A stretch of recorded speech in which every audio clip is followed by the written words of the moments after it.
Real foods versus supplements, which is better for health? Do you often wonder if whole foods are better or should you take supplements, and is it worth it? In this video, we're going to actually talk about and discuss the difference between the two and is supplement important or not.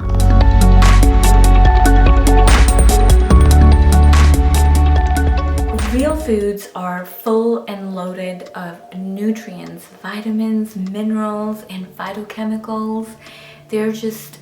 They are more natural for your body to process, and the way they process it has fiber and has so many things that synergistically work together in order to enhance, most of the time, absorption of other vitamins and minerals. So hence, eating real foods is super important and is one of the best ways to get most of your vitamins and minerals. Supplements. We love supplements, and there are many people that take supplements that they don't need to take, and there are many people that take supplements or don't want to take supplements that they actually need to take. So there is a very fine line when it comes to this, and understanding what supplements are and when we need them is important. So supplements are supplemental to your diet.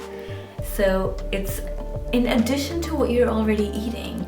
The first source should be getting it from whole foods, of getting most of your vitamins and minerals to your body.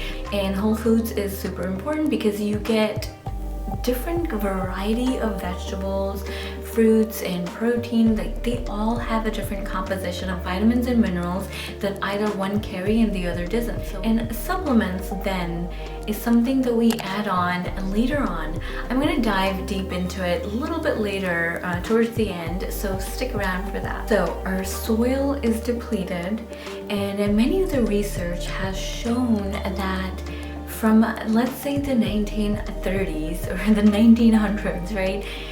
Our calcium, for example, is 27% lower in 1997, and this was an older study, but that was in 1997. And even there are studies that have shown in 2004 or more that the amount of vitamins and supplements in our food is much lower than what it's supposed to, and that used to be. So the older no longer applies because our soil has changed due to pesticide use, global changing, so many changes that has occurred since then and now that our soil is not the same. So the amount of vitamins, minerals, specifically potassium, zinc, iron, calcium, protein even, it's not the same amount as it used to be. Everything makes such a big difference on how your food grows, how nutrient dense it's going to be. Overall, we can agree that our food is no longer the same as it used to be. So just expecting to get all the vitamins, minerals, and nutrients from diet is almost impossible these days. Now hold on, before there may be some critiques to that, right? Because some people do wholly believe that you can get everything from vitamins and minerals, and I would agree to, for maybe some people, it really depends, and it's a variable. It depends on your health, what your state of health is and what your lifestyle is, and are you suffering from chronic diseases? What is going on with you and where you live? All of those impact, of course, how you absorb your food as well, and how much, if you need supplements, and what amount do you need. So all of those are factors. So first and foremost, it's important to have a personalized diet. In order to delve into knowing why we need supplements and when we need supplements, we start with personalized diets. If you haven't watched my video, I'm going to link it above. You can watch what personalized nutrition is and what are some different things that we look at during it. Of course, there's a big spectrum. So let me give you an example. If there is someone that, let's say there's another individual, right? Their they do really well and they're feeling great, they're in a very healthy state, full of energy, and they may only need 500 milligrams of calcium per day. Now let's say someone like me, right? Let's say I have a specific lifestyle and I live in a lot of stress daily and I worry a lot, or I'm anxious, or I have some diseases. But even in general, right? Let's say just me, I might thrive at 1500 milligrams of vitamin C versus 500. So no one's recommendation is the same.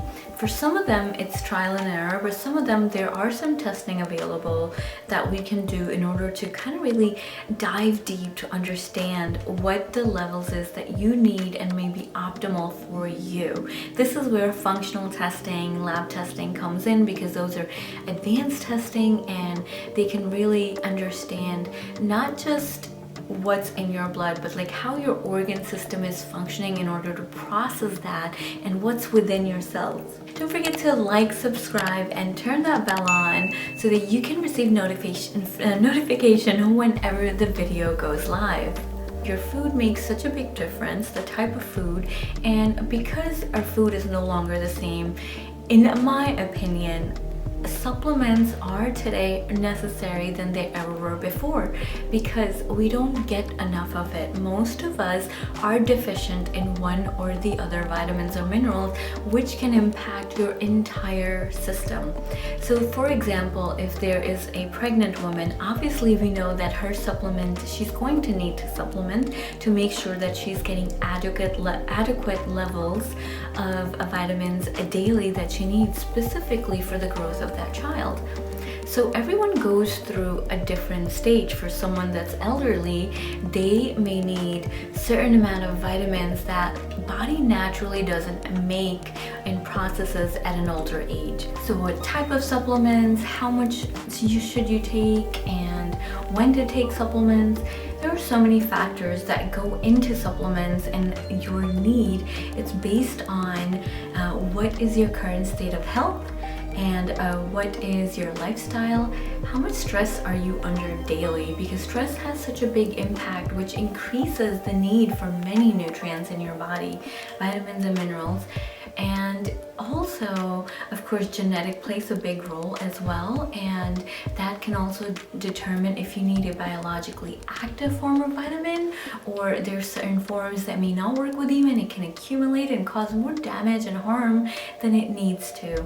So that's another factor. And then our environment is polluted. It is no longer the same as it used to be. So we have a higher oxidative stress, which in combined with the stress, it just puts a lot of pressure and load on your body, which again increases the nutrient needs that we need daily in order to function optimally. Our reference dietary intake numbers are average numbers in general. Right? And so those are not to live optimally. That may be different for a lot of people. For some, it may be optimal. But the point is that we want to find the optimal number where you feel great and you're healthy and you're motivated, you feel strong, that you can take on the world, you can go and do activities and enjoy life. So there's a lot that goes into it. Nutrition science and the world is changing every single day, and so is our bodies. Our bodies are changing, and it requires different levels and amount of vitamins and minerals at different stages. And so we need to take so many things into consideration in order to understand what supplements you need, when you need them, and in fact why you need them. You may need some temporarily for a certain period of time, and then you may not need for another period of time. So it all depends. Okay, so now that we know supplements are important, because we do need to supplement our diet with, in addition to having whole foods, nutrient-dense diet as much as possible, so that we're getting a good amount of nutrient load with foods, and then supplement the smaller amount with the supplements so that you can live optimally. That's it for real food versus supplements, which is good for health. I hope that you now have a better understanding, that you've gained a little bit more wisdom in understanding that. And if you have any comments, leave them down below for me so that I can read them. I'd love to know what you think. Don't forget to subscribe, and with gratitude and love, I hope you have an amazing week.